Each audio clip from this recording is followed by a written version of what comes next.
বরবাদ মুভিতে এক ব্যক্তির মুখে মুইতা দেয় আরিয়ান মির্জা। আরিয়ান মির্জা আমার মুখে মুইতা দিছে। আর বাংলাদেশে মুইতা দিতে চায় দুখু মিয়া নামে দুদু মিয়া নামে রাখবে। যদি বিএনপির লোকরা প্রস্রাব করে একমাত্র, তাহলে প্রস্রাবের তোরে ভেসে বঙ্গোপসাগরে গিয়ে পড়বে। দুদু বুকের দুদু। এরকম কুইন্সিডেন্স ভাই, একদম মিলে গেল। আচ্ছা যাই হোক, ওইগুলো পরে। আজকে বলবো বাংলার জোকার এবং মলম বিক্রেতা খ্যাত এক টিভি চ্যানেল, বাংলাদেশের না, রিপাবলিক বাংলা। এটা আমরা সবাই জানি, আপনারাও জানেন, তারপরে এই কথাগুলো বলতেছি।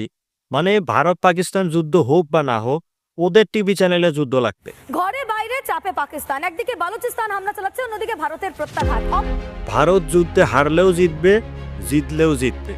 বাংলাদেশে ডক্টর ইউনূস সাহেব পদত্যাগ করবে কি করবে না, তাদের ওখানে পদত্যাগ করে চলে গেছে, পদত্যাগপত্র লিখে ফেলছে, আরও কত কি করে একদম ভাসায় ফেলছে। ডক্টর ইউনূসকে নিয়ে তারা গত 24 ঘন্টায় 50টা ভিডিও আপলোড করছে ভাই, বিশ্বাস না হয় গিয়ে দেখে আসে। আর বাংলাদেশে এত পরিমাণ বেকার বেড়ে গেছে, তাদের খাইয়া দেয় কোনো কাজ নাই।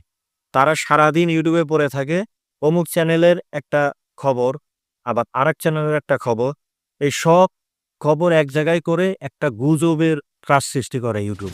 10 মিনিট আগে বলতেছে এই মুহূর্তে ইউনূস সাহেব পদত্যাগপত্র লিখে ফেলেছেন, এখন জাতির উদ্দেশ্যে ভাষণ দেবে, এখন তিনি রুম থেকে বেরোচ্ছে, এখন তিনি ওয়াশরুমে যাচ্ছে, এখন তিনি এয়ারপোর্টে যাচ্ছে, তিনি পালানোর জন্য রেডি হচ্ছে, হাসিনা টুক করে ঢুকে যাবে, নেতাকর্মীদেরকে রেডি থাকতে বললে।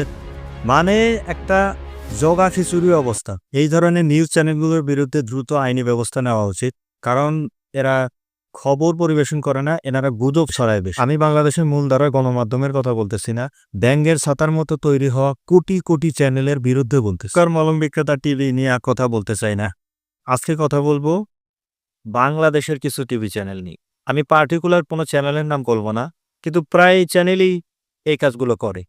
যেমন ধার করা কম্পিউটার দিয়ে কাজ করে এখন লাখ লাখ টাকা কামাচ্ছেন অমুক এলাকার অমুক ফ্রিল্যান্সার। এই যুবকের নাম মোহাম্মদ শাকিল মিয়া। ছাত্র বয়সেই এখন তার মাসিক আয় প্রায় 2 লাখ টাকা। তারপর মোবাইল দিয়ে ভিডিও বানিয়ে অমুক এলাকায় অমুক ইউটিউবার লাখ লাখ টাকা কামাচ্ছে। এক সময় কার্টুন বানানোর জন্য অন্যের কম্পিউটার ধার করে কাজ শুরু করেছিলেন। একটা সময় গরুর ঘরে থাকা কন্টেন্ট ক্রিয়েটর আশিকুর রহমান সুমন, যিনি পাখি, জলপরি আর বাচ্চাদের খেলাধুলার কার্টুন বানিয়ে বর্তমানে মাসে আয় করছেন 15 থেকে 20 লক্ষ টাকা। মানে শুধু সফলতার গল্প, এখানে বিফলতার কোনো গল্প নেই, শুধু সফলতার গল্প এবং টাকা ইনকামের গল্প। কিন্তু এর পিছনে ত্যাগ, পরিশ্রম, মেধা, এর কোনো কিছুই বলা হয় না।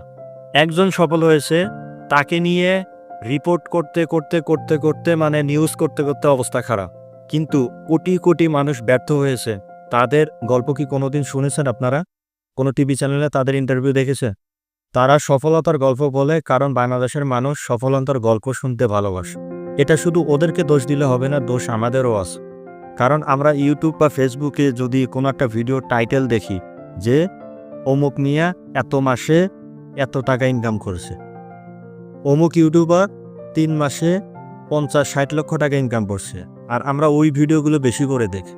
এবং টিভি চ্যানেলগুলো এই ধরনের টাইটেল থাম্বনেল দিয়ে আমাদের সামনে ভিডিওগুলো বা নিউজগুলো উপস্থাপন করে। এতে করে আমাদের শরীরে ডোপামিন রিলিজ হয় এবং আমরা সাময়িক একটা আনন্দ উপভোগ করি। ভালো থাকবেন সবাই।